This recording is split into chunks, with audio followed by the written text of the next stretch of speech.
بسم الله الرحمن الرحيم الحمد لله والصلاة والسلام على رسول الله وعلى آله وصحبه ومن والاه. In the name of Allah subhanahu wa ta'ala, the most compassionate, the most merciful, all praise and thanks are due to Him, and peace and blessings be upon His Prophet Muhammad sallallahu alaihi wasallam. He who is guided by the will of Allah, no one can misguide him, and he who is misguided, no one can guide him except Allah subhanahu wa ta'ala.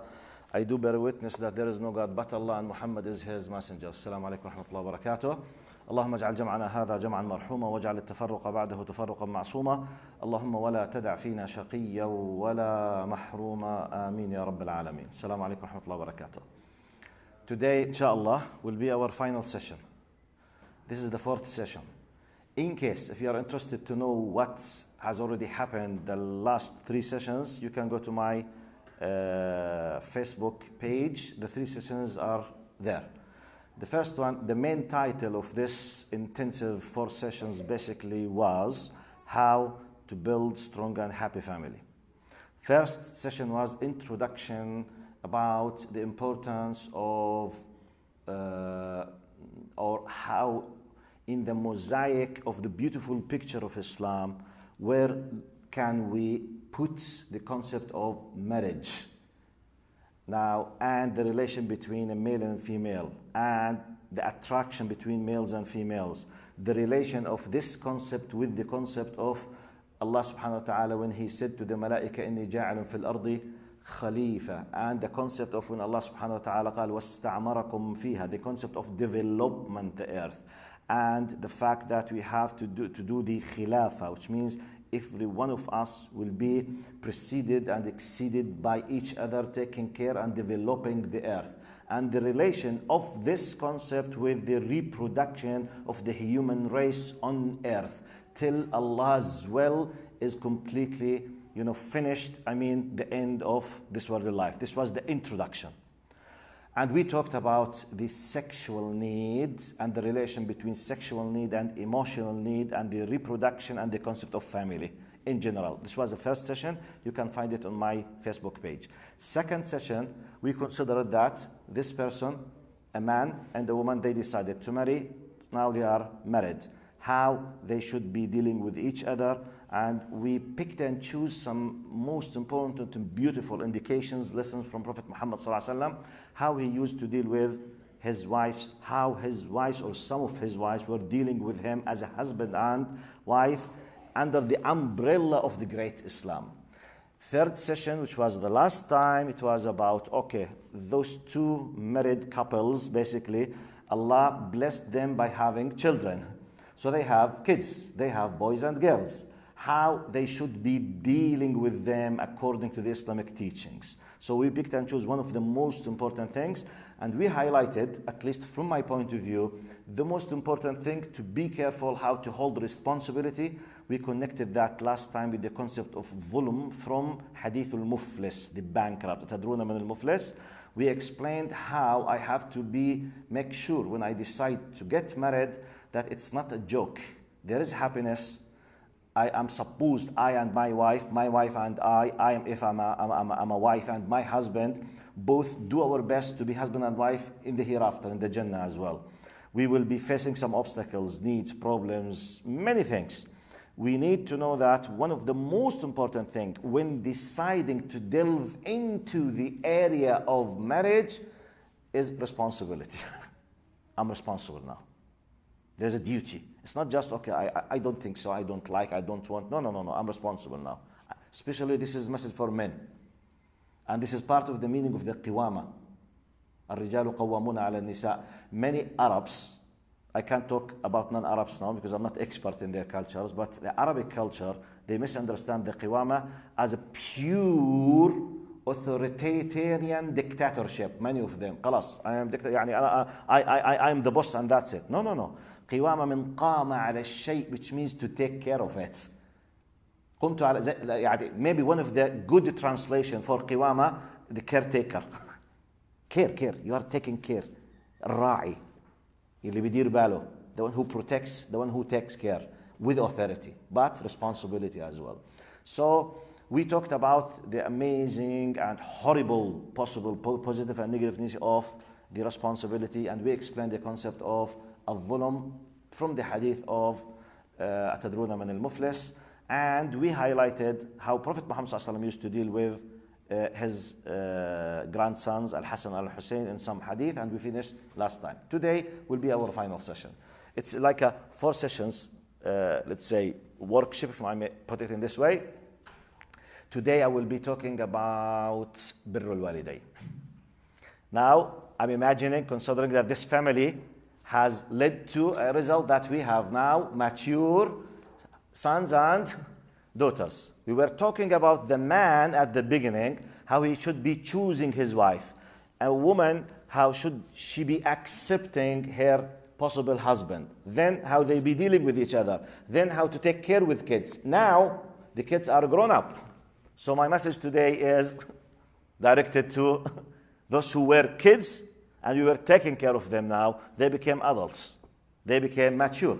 And maybe even if some from your faces, I can tell that I'm facing people around the age of 20, some of you around 30s, some of you around maybe 40s or 50s or more.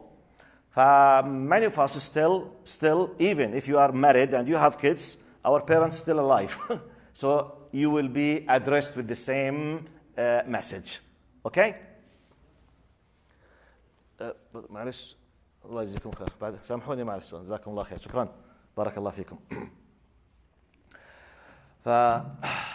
أحمد غلبك في مجال تجيب لي كاسة مي معلش إذا تكرمت جزاك الله خير. Today now forget أنا شو كنت أحكي.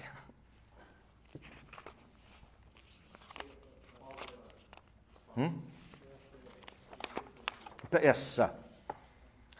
I'm a very visual person. When I'm disconnected, it's very difficult to bring back the full film, you know? Visually, and I recall information through images.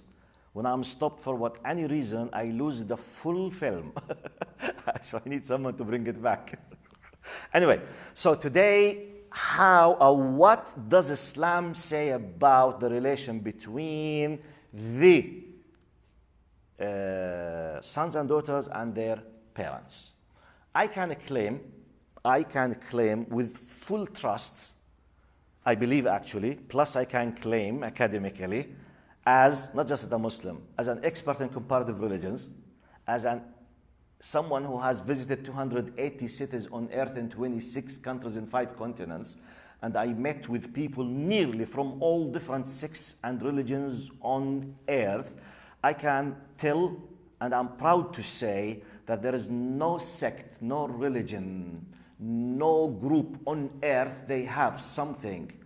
They have a system, amazing system, to respect the parents like what Muslims have.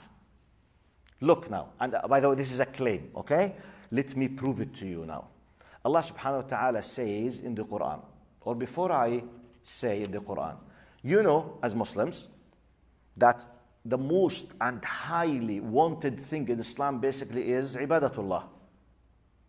The highly thing, basically the aim. وَمَا خَلَقْتُ الْجِنَّ وَالْإِنسَ إِلَّا لِيَعْبُدُونَ. Is it an negotiable point in Islam? That worshipping God with the full meaning of worship, full submission, is the ultimate aim for us in this world of life. Am I exaggerating, or this is clearly indicated in the Quran?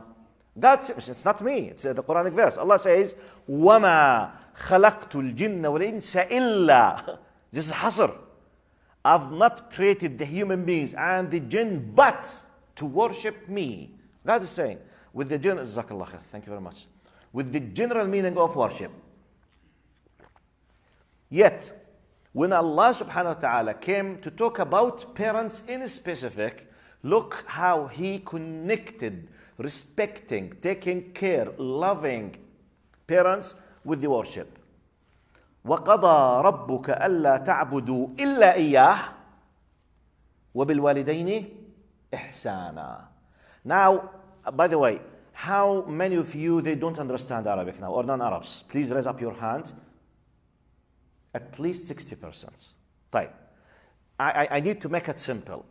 In Arabic, you now have, all languages, we have what we call the prepositions. حروف الوصل, حروف الجر. Okay?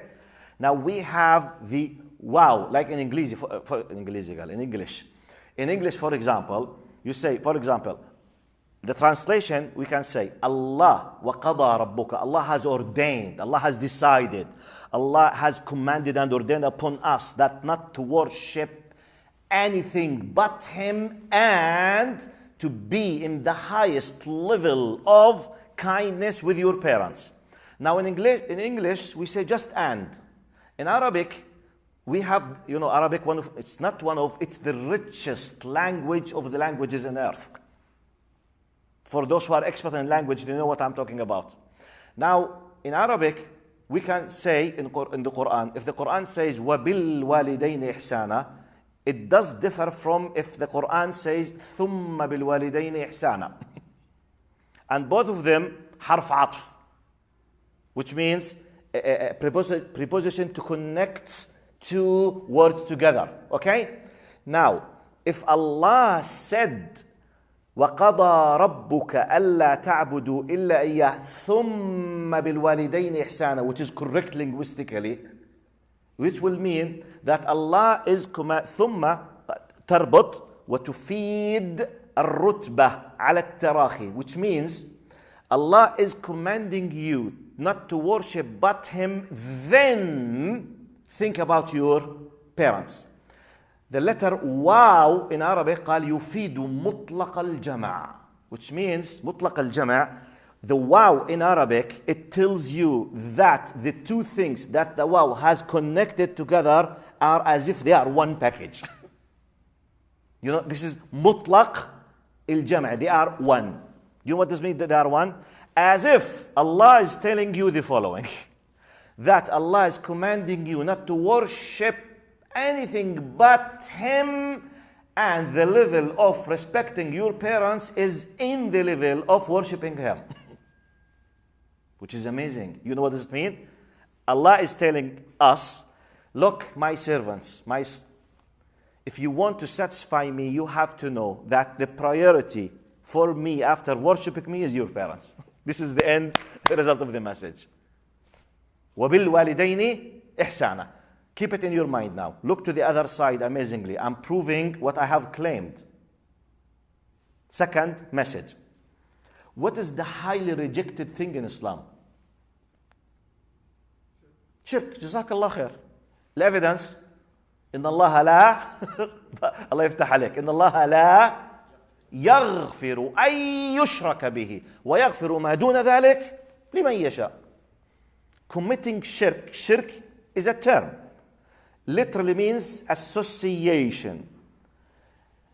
As a terminology, association أي to associate أن تشرك شيئا مع الله في عبادته. شيئا شخصا حزبا مجموعة whatever. If you associate anything, if you associate means you put something with God with the same value, with the same level, you are committing in Islamic terminology, shirk, which is the highest disaster, highest rejected thing in Islam, and it causes you to leave the fold of religion. You will be a non-believer. Are you with me? You know this verse? Allah subhanahu wa ta'ala says, God does not forgive anyone who commits shirk.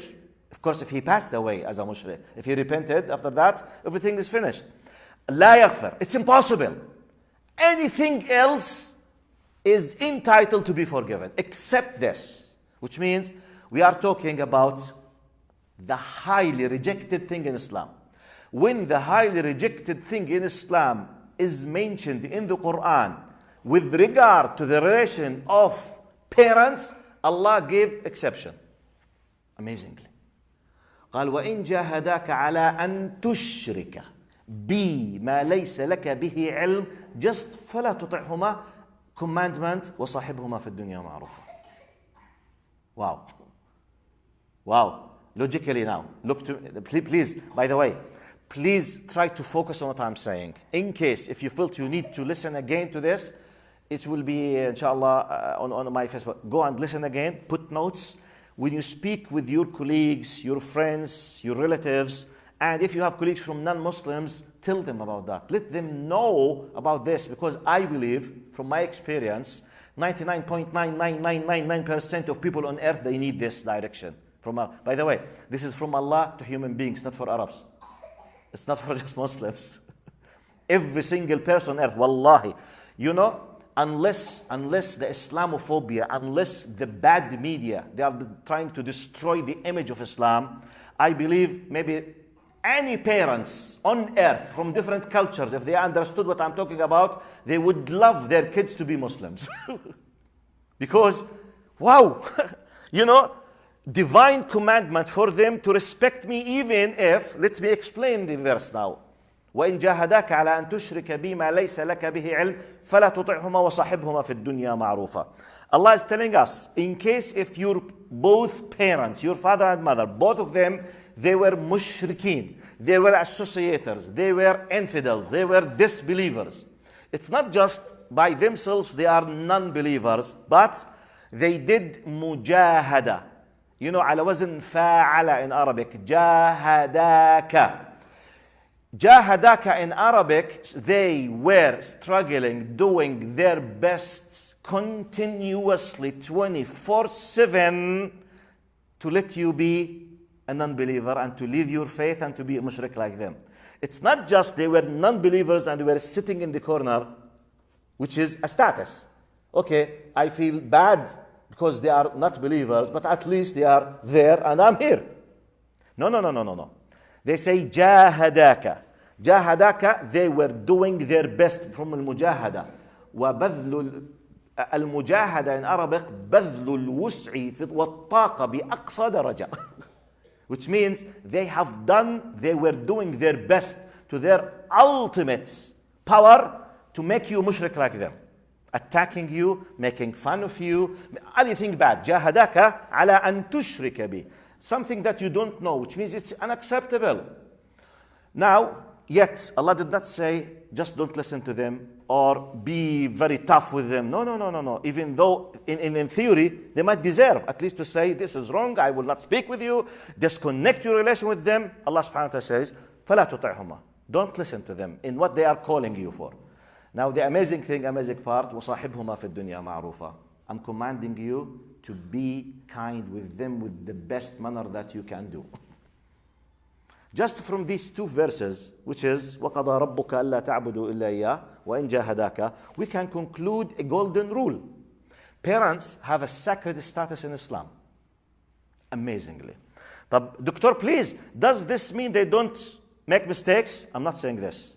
But what if they made mistakes? Do I have the right to spit in their faces? Definitely no. But they are very tough with me. Okay, they are sinful people. Allah will put them to accountability. You have no right to be bad with them. La ilaha illallah. They are provoking me. They are very tough with me. You have no right to reply unless with a good manner. But they are bad. I know they are sinful and God will punish them. But you as a person, you have no right to punish them with your hand or with your tongue or with yourself. Anyone else, you are allowed. By the way, in Islam, if someone, Allah subhanahu wa ta'ala, فَمَنْ اعْتَدَى عَلَيْكُمْ فَاتَدُوا عَلَيْهِ بِمِثْلِ مَا اعْتَدَى عَلَيْكُمْ. Allah subhanahu wa ta'ala says, لَا يُحِبُّ اللَّهُ الْجَهْرَ بِالسُّوءِ مِنَ الْقَوْلِ إِلَّا مَنْ ظُلِمْ. Allah does not like anyone to say bad words or something, tough or bad. Unless if someone is oppressing you and you want to reply back because he's attacking you, you have the right, in case if you want to use your right, reply back, attack back. Take your right in Islam. Al-aynu bil-ayn was-sinnu bis-sin. The exception is just for parents. The exception does not mean they are not making mistakes. It means even if they make mistakes, Allah will punish them, not you. Others, you can have the right to punish or to go to the court or to do whatever. Anything that is allowed that you can do it with others. Parents, they have exceptional case. So from here we start. If you want to be a Muslim, if really you want to practice Islam, and let me remind myself before I remind you, the core meaning of Islam basically, the translation of Islam from, by the way, the word Islam, it goes back to more than one root verbs or radicals, usul, masdar. Silm, taslim. Silm means peace, taslim means submission. So Islam by default means you have to submit yourself to your Lord so that you will achieve peace. Submission, taslim. طب ya Allah, I don't like my father. Even if you don't like him, you have to respect him. طب is it true in our life that we do love everyone we respect? Forget the parents now. Do we love everyone we respect? Or sometimes we have to respect some people even though we hate them. Your boss at the job, for example. The principal or the director of your school. The landlord of your house. The one who's in charge of your business. Is it true that we always love anyone we respect? Or in many cases, wallahi, we are like soldiers. Yes, sir. Nice, sir. Hi, sir. Thank you, sir. And from inside, I hate him. Does it happen with us in many cases or not? As a human being. Does it happen? I'm just replying to some doubts to some of us. But okay. For many cases, we say in Arabic, we have maslaha sometimes. Okay? Which means, be careful. Sometimes you do control yourself because you are afraid of losing your salary.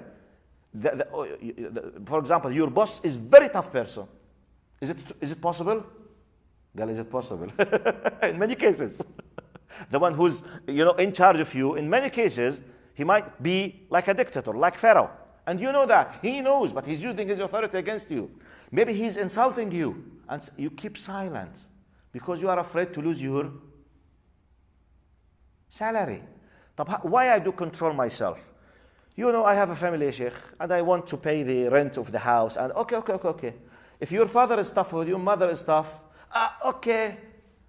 You have a hereafter, you have a hellfire is waiting for you. Please take care of him for the sake of Allah. The same thing. If you do it for the salary, do this to avoid the hellfire. Allah is commanding you to be kind with them, even if they are tough. Does this mean, I'm trying to solve the possible questions now. Does this mean I'm not allowed to discuss with my parents? No. You have the full right to discuss. No problem to tell them that they are making mistakes, but in a polite way. What is prohibited to be tough or to hurt or to do anything bad with them. Let's imagine the following scenario. God forbid, if your father or my father is drinking alcohol. He's committing what now? A major sin in Islam. Is it haram to tell him that please try to leave alcohol? Is it haram to talk with him? No. I think it's wajib to remind him. But don't use the way that you use it with your friend at school, for example. Maybe at school, you have a close friend, he started doing something bad. Maybe you come to him, you hit him like this. You say, ولا ببليحك هسه.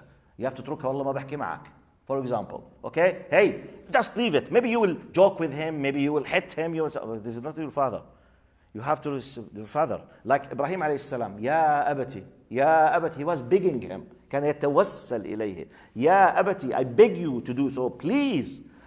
A full right, my dear father, please. You know, you are the reason for my existence. And I have to be very nice and very kind. But wallahi, my dear father, I'm afraid.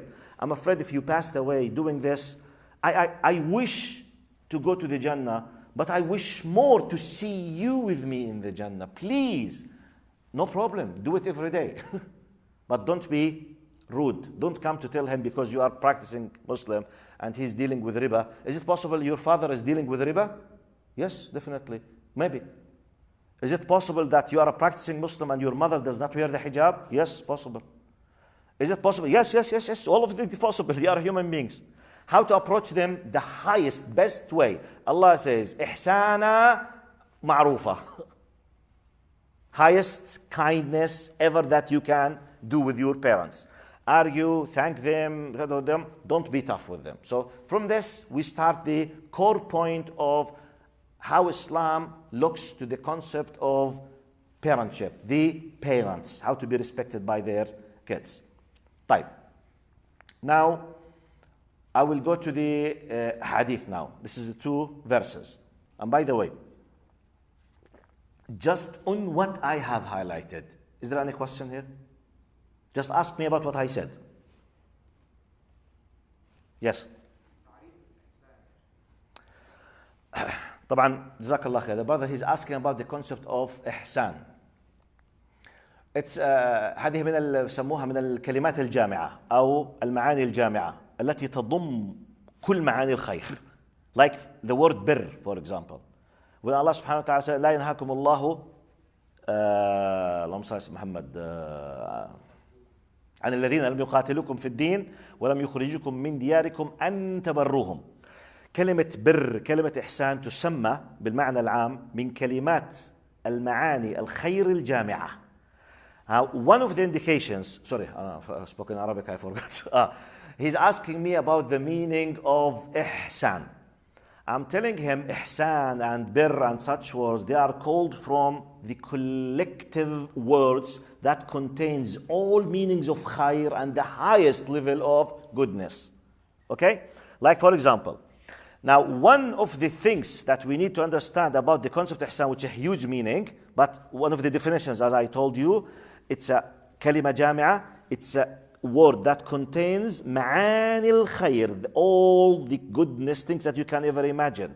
For example, from the ihsan to be kind, from the ihsan to fulfillment, wafa, from the ihsan forgiveness, to forgive, from the ihsan to accept, for example, an apology, from the ihsan to close your eyes on the small mistakes, from the ihsan to act as if you don't know silly things, from the ihsan, kalima jami'ah.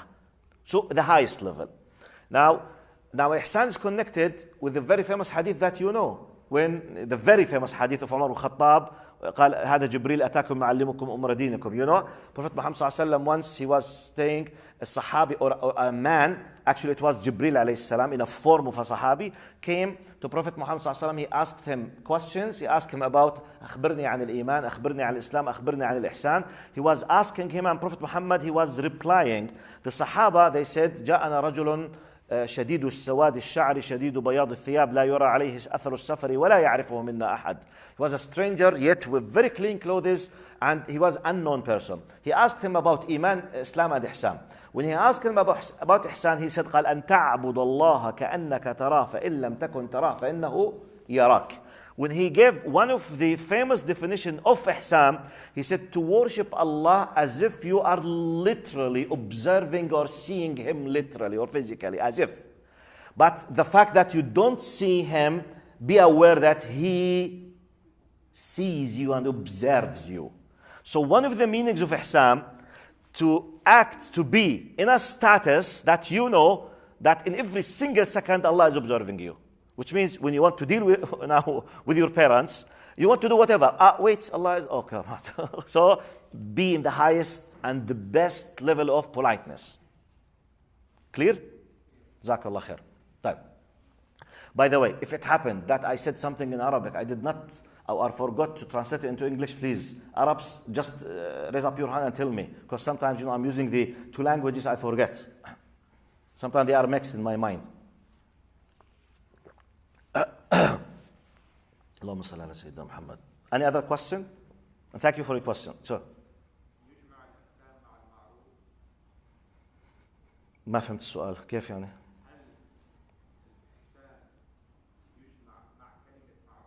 ممكن. Why not? الإحسان جزء من المعروف؟ لا، الإحسان والله أعلم هو أعلى نعم. وصاحبهما في الدنيا معروفة، ماشي.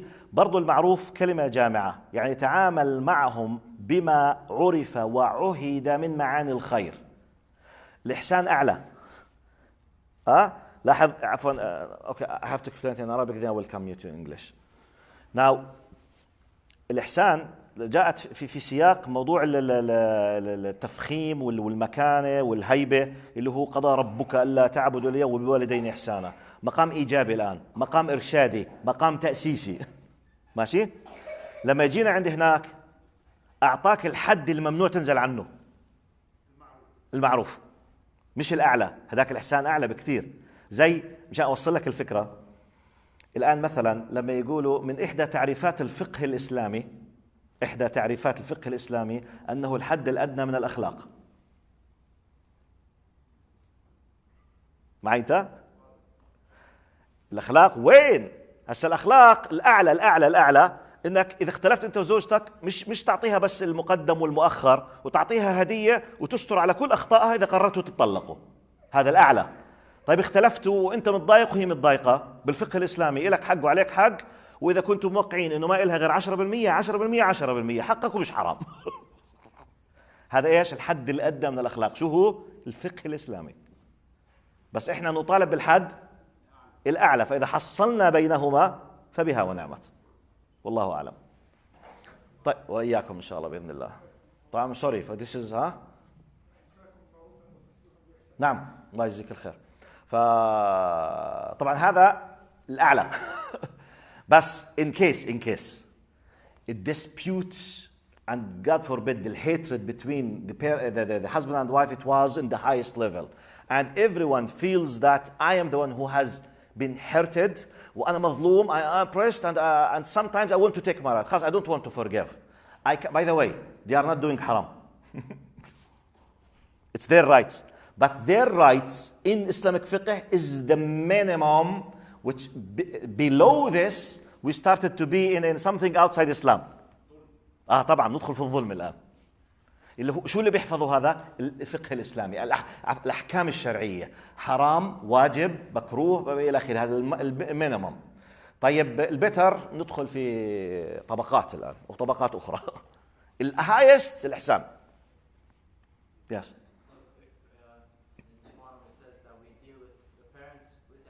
So if we do anything less than ihsan, do we sin? No. Allah subhanahu wa ta'ala, look now, if there is a serious problem, معروفة. المعروف talk you about normally, what we think that this is good. You are not doing bad. But sometimes there is a big difference between being good and being the best of the whole family to your parent. Yeah, I will give you an example. Let me give you a practical example about the difference between ma'ruf and ihsan, practically. Now, many of you, by the way, how many of you they have kids? Raise up your hands. Even if just one. تقريبا 50%. Good. 50% they will be aware, and the rest at least they can see, they make analogy, qiyas, from what they see in their families. Now, it happens, especially with mothers who have, for example, 3 or 4 or 5 kids, males and females. Now, when they ask, let's imagine that they raised up their kids in a very good manner. So all of them, they respect their parents. When they are asked about anything, they reply. Any need, they fulfill. Any problem, they stop. Any commandment, they respect. But sometimes one of them, always, he has special initiatives, mubadarat. Without asking him, come, mommy, do you need anything? But I did not ask you about anything. Okay, but do you need anything? No, I don't need. طيب, mommy, I feel as if you are not right. Do you have a headache? لا حبيبي, no, I don't have a headache. طيب, is there anything bothers you? No. Imagine this son or daughter always forwards 2 steps from others. He's not just responding and replying and fulfilling. No. Always doing extra. Do you think, ask all mothers, which one will be the most beloved for them? This person. Now he's doing ihsan. Now the system is not asking him to do this all. The society, they are not asking him. The law is not forcing him, but he's doing extra. But what if, for whatever reason, he was doing the good like others? No problem. But he decided to lose the highest status. It's like, now when we pass our exams by 50, now if you achieved 50, you are passed. 51 passed. 60 passed. The same term. 65, same, passed. 90, passed. 95, passed. 99, passed. But practically, what is the value of 51 compared with 99? You and me, if I achieved 51, now practically, technically, I am graduated and I have a certificate passed. You have certificate like me, passed with the average of 99. The real value, which one of us will be honored and the TV will come and make interviews with him, me or you? 99, 51. Passed. I'm not failed, but no way to be compared with you. Okay? So this is some of the practical differences between ma'ruf and ihsan. Minimum, well, high. By the way, if all of us, we decide, but let me advise you. And this is like a personal advice. I started practicing Islam in 1982, 37 years ago. What? معقول؟ هذا بلد ثانية صح؟ لخمتني خوفتني. الله يجزيك الخير. نسيت شو بحكي. Okay, 37 years. When I decided, I was in my finished 9th grade, approaching my 10th grade. Like many people who use to be non-practicing Muslims and decide to practice, they will face obstacles in their faces. I was not taking care of the prayer. I have a problem with going to the parties, mixed parties. I don't pray on time, blah, blah. One of the biggest problems in my life at that time that I was a very, very rude, tough, nervous person with my mother specifically. Was a very difficult person. I mean, my ability when I was a kid, the way of argumentation that I used to make the life of my mother hell. She never ever was able to win an argument with me. Even when I was maybe 7 or 8 years. Always, she was always say, حسبي الله ونعم الوكيل. يا أبو لسان. كانت تسميني أبو لسان. أبو لسان untranslatable هذا.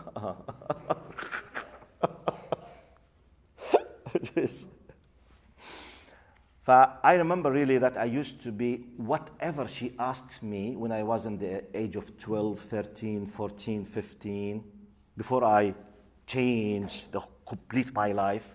I used to be very nervous. I say, يعني ما في حدا غيري تطلب منه الله أكبر فيش حدا بالبيت غيري. Always I used to like a popcorn. You know popcorn? Like this. My methodology with my mother, a popcorn. Always I explode in her face. In the same time, I remember myself that really all the time I was not feeling happy. All the time there is something very bad in my heart. I was not enjoying my life. Wallahi, I swear by Allah. When I decided to practice Islam, the biggest challenge was in front of my face how to control my character with my mother. قسما بالله, when I was able to control myself and I started being nice with my mother, with the highest level, even I reached to a level, even if she was the one who started the problem with me, or she was tough with me without reason and was innocent, for example, I trained myself to a degree. If it was her fault, I used to apologize from her. At that time, by Allah, I started to live and to feel the beauty of faith. قسما بالله. حلاوة الإيمان. I started to have it when I fixed my relation with my mother. When she started to make dua for me. Everything was changed in my life. Believe it or not. Literally. Wallahi. When my mother started making dua for me and I decided to change myself with her, it was my fault, not hers. I was the bad person, not her. May Allah be with her. We are 7 brothers and sisters. And my father used to travel a lot. He was a truck driver, international. Used to leave the country average. He used to set 3 days out of every 40 days. So basically, my mother was the mother and the father and the grandfather and the everything. Because no family members except her. So we are 7. So definitely she will be nervous. But I was a very tough person with her. My point. When I decided to change for the sake of Allah, wallahi, as if there's like a gate in the heavens opened and the blessings started to come on me physically, literally. My life was changed completely. The happiness, easiness, tawfiq, success, guidance in everything in my life. Everything. I can't remember anything, but Allah was helping me amazingly. I was touched, it was as if it's a tangible asset. Just you touch it by your hand. when I fixed my relation with my mother, especially the mother, by the way. You know, most of us, especially the males, we are always afraid from our fathers because they can hit us. They can stop giving us the keys of the cars, for example. Okay, yes, I mean, we are afraid from the male figure at house. The oppressed element always the mother, الحنون الطيب المسكينة, okay? Because she cries always, and you can, as we say, you can really cheat her as well. يعني you can make her cry easily. So, subhanallah, the mother has something special. But anyway, I'm just from my personal experience, I have to admit, and I mention it in the context of وَأَمَّا بِنِعْمَةِ رَبِّكَ فَحَدِّثْ. I have to talk about the blessing of Allah. I'm trying to imagine myself, if I did not take the decision that time, I might be one of the biggest criminals on earth now. It started with the moment that I fixed my relation with my mother.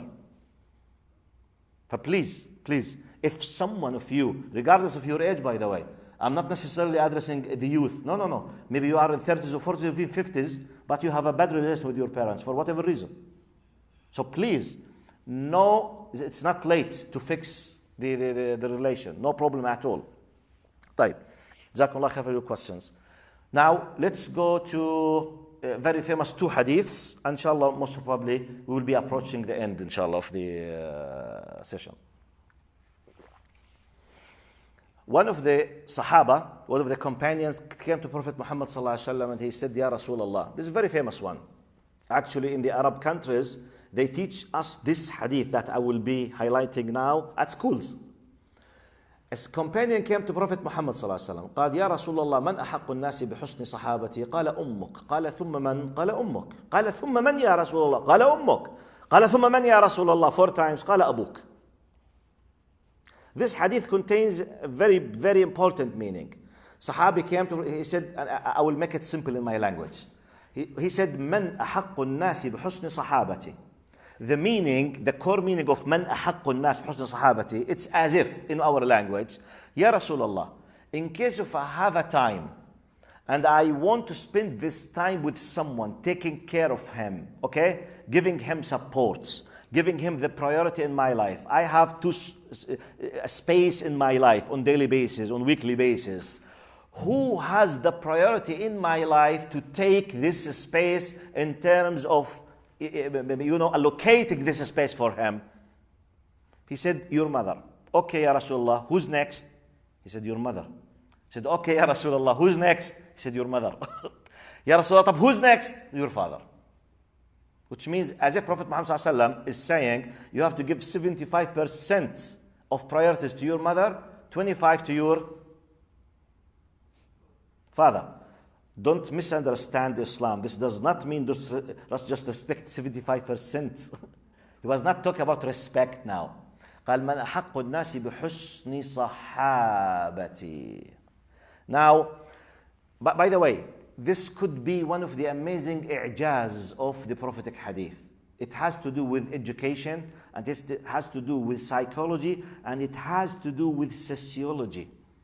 Practically, we see that most of us, we can't remember and we do not witness the horrible time that mothers face before giving birth of us. Is there anyone who remembers what happened with his mother when he was pregnant with him? Do we remember?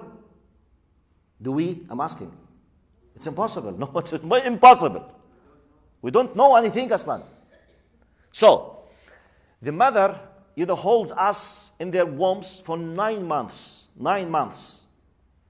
Just the time one of the Sahaba, when he said it came to one of the Sahaba, it's not a hadith that I will say now.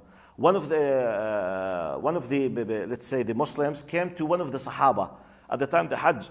قال يا فلان, I forget, Umar ibn Khattab or Ibn Umar, one of the Sahaba, it's not the Prophet.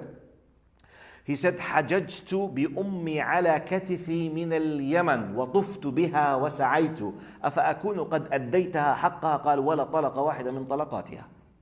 He said, يا فلان, let's say for example Umar ibn Khattab or Ibn Umar, Abdullah ibn Umar, one of them. He said, I was carrying my mother on my shoulders from Yemen. From Yemen to Mecca, if I'm not mistaken, either 3 or 4 or 5,000 kilometers on my shoulders, holding her. And I came to the pilgrimage to Hajj, and I did the tawaf and the sa'i and everything. He said, by this, am I considered someone who has repaid what she did for me? He said, not even a moment of pain of labor. You know the time of labor? You know, men, they don't know that. It's impossible. You don't know. Just women, they know it. Which is, قال ولا طلقة. Talaqa means it's the pain that the mothers, they face when giving birth, the labor time, they call it. It could take 4 hours, huh? Contraction. اللي لحظات الوجع. Contraction. The contraction time. And labor time بيسموه كمان. وقت that one contraction. Okay. Jazakallah khair. So the labor time sometimes could take 4 hours, maybe 8 hours, sometimes 16 hours, sometimes 2 days, but maybe the average few hours, the average. But the contraction time, it could take a few seconds, but it's equal maybe to death. Now the Sahabi is replying to this man. He said, by what you have done, you have not repaid more than even one contraction time at the labor time. Which means, يا عمي, forget it, close the file.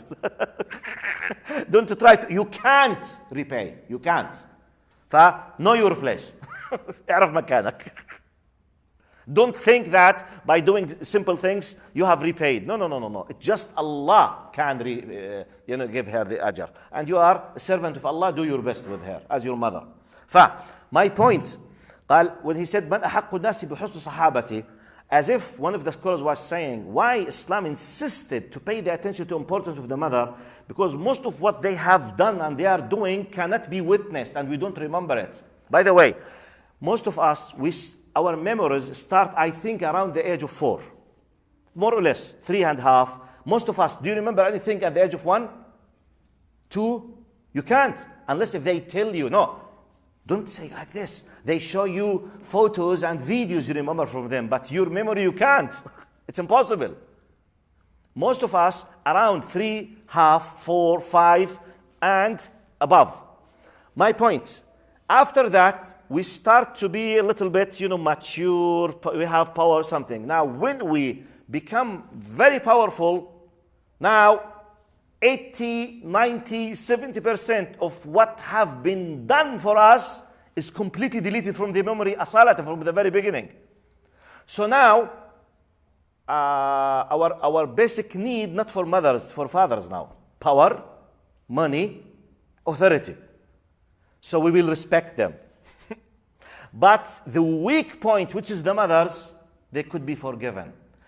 To rebalance the true value, Islam came and pushed 3 times that to rebalance the relationship. Because most of what mothers have done are completely forgotten and deleted. So by say ummuk, thumma ummuk, thumma ummuk, it's to have the balance. Both of them like each other, but you don't value what they have done because you don't know. So Islam came to fill the gap. Wallahu a'lam. It's one of the interpretations why ummuk thumma ummuk, which does make sense with the common sense and what we witness as well. Yes, we see this in our lives. Wallahu a'lam. فقال من أحق الناس 3 times. This is another indication how Islam is asking us to deal with our parents. Now, the last hadith, or the one, Allahumma salli ala Sayyidina Muhammad. Yes, the last one. This is, subhanallah, another famous hadith. It happened by the coincidence of Allah. Just 2 days ago, I gave a lesson about this in the Masjid al-Dar. The hadith, كان رسول الله صلى الله عليه وسلم يصعد درجات المنبر. قال فسمعه الصحابة. I will say it completely in Arabic, then I will translate it into English. قال كان رسول الله صلى الله عليه وسلم يصعد درجات المنبر فسمعه الصحابة يقول آمين آمين آمين 3 مرات. فلما انتهى من الصلاة قالوا يا رسول الله سمعناك تؤمن فعلام كنت تؤمن؟ قال جاءني جبريل. طبعا كلمة آمين باللغة العربية معناها اللهم استجب. يعني لما شخص يقول شيء وتقول آمين، ترجمة آمين بالعربي اللهم استجب، ولا تقال إلا ردا على شيء قد قيل. فإذا قال أحدهم آمين by default لازم أحد قبله قد قال شيئا. Okay? I'll translate in English. فقال جاءني جبريل وأنا صاعد المنبر قال يا محمد. طبعا في أكثر من رواية. واحدة من الروايات رغم أنف امرئ أو خاب وخسر أو تعس وخسر رغم أنف امرئ أدرك رمضان فلم يغفر له فقلت آمين. رغم أنف امرئ أو خاب وخسر من أدرك أبويه أو أحدهما فلم يغفر له فقلت آمين. خاب وخسر أو رغم أنف امرئ ذكرت عنده يا محمد فلم يصلي عليك فقلت آمين. اللهم صل على سيدنا محمد. The translation of the hadith, Prophet Muhammad said, he was approaching the minbar to give the Friday khutbah. So the Sahaba, they heard him saying Ameen, Ameen, Ameen 3 times. The meaning of Ameen in Arabic is, Oh Allah, please respond to my prayer. So, and it is said always as a respond to something that has been already said before it. So anyone says Ameen, by default, someone else should have said something before. So when you hear someone says Ameen, you have to expect Ameen on what? No one. So they heard Prophet Muhammad saying Ameen 3 times and no one was saying anything. Ameen ya Rasulullah for what? So it was in their mind. When he finished the khutbah, they came to him, say, Ya Rasulullah, we heard you saying Ameen 3 times. فَعَلَامَ كُنْتَ تُؤَمَّن. On what thing you were saying Ameen? No one was talking with you. He said, actually, Jibreel alayhi salam came to me. And you know, Prophet Muhammad sallallahu alaihi wasallam, Allah gave him the ability to see the angels and on top of them, Jibreel alayhi salam as a prophet, as a messenger. We can't, but Prophet Muhammad was given this ability. So, قال جاءني جبريل. Jibreel came to me while I was putting the steps on the minbar, on the stairs of the minbar.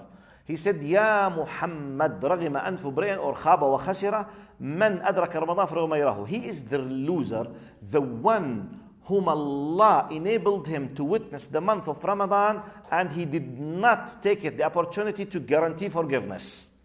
فقلت آمين. Which means you are a real loser if you do not make benefit of the fact that Allah enabled you to witness Ramadan. Then he said, ثم قال يا محمد رغم أنف امرئ أو خاب وخسر من أدرك. This is our point. He is the loser whom was enabled to witness the life of his parents or one of them أو أحدهما فلم يغفر له. He is the loser, the one whom was enabled to witness the life of his parents or one of them and he did not take this golden opportunity to guarantee the full forgiveness. As if in my language, the fact that Allah has enabled you to be alive in the life of your parents or one of them, anything you do with them is a guarantee to go to the Jannah. The fact that you ignored this, or God forbid, you did the opposite of this, you disrespected them, you have lost one of the guaranteed cards to go to the paradise. فَخَابَ وَخَسِرْ. He is the loser. Wow to him. The third one, خاب وخسر يا محمد من ذكرت عنده فلم يصلي عليك. He is the loser, the one whom you've been mentioned in front of him, Ya Muhammad, and he did not say اللهم صل على سيدنا محمد. فقال اللهم صل على سيدنا محمد. Okay? So now, what is the point in this hadith? خاب وخسر من أدرك أبويه أو أحدهما فلم يغفر له. He is the loser. Which means, the conclusion, and in a few minutes I will finish inshallah, unless if you have questions.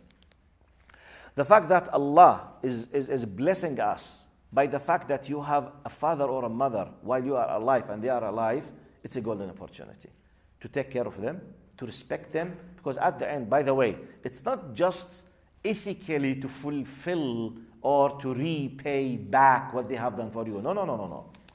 We have something beyond that and much more important than that. This is by default should be done in Islam. It's because Allah is commanding you and this is something pleases your Lord. And you are someone who's enjoying a lot of blessings. And Allah is commanding you, if you love me, if you want to respect me, I am the one who gave you everything you are enjoying. As someone who's the source of everything you have, I'm asking you, I'm telling you that what pleases me the most to be kind with your parents. So this is the ultimate for us. It's not just, our point is not just whether my father deserves or does not deserve. No. It's because Allah is commanding me. And by the way, this is much more higher than the fact of, because what if my father was bad? What if my father was, for example, addict on alcohol, and he did not take care of me? Still, I am commanded by Allah to take care of him. But if my mother did not take care, still I have to take care of her. By this will be, inshallah, bi'idhnillah, the conclusion. The title was How to Build Strong the Happy Family in Islam. Starting from how to choose your spouse, ending by how to take with your care of your parents. The one who take this package from A to Z in a complete package under the umbrella of believing in Allah, respecting Allah, for the sake of Allah, definitely he will be achieving the best happiness in this worldly life and in the hereafter, inshallah. Now, for me, I have finished. If you do not have a question, I will stop till the Isha. If you have a question, I will keep replying. Questions till, and I forgot to ask the sisters if you have questions. And I'm sorry, I hope none of you has raised her hand just a few minutes ago. I did not pay attention. I'm sorry. Do you have any questions? Priority for you now. Yes, sister. Can you speak loudly?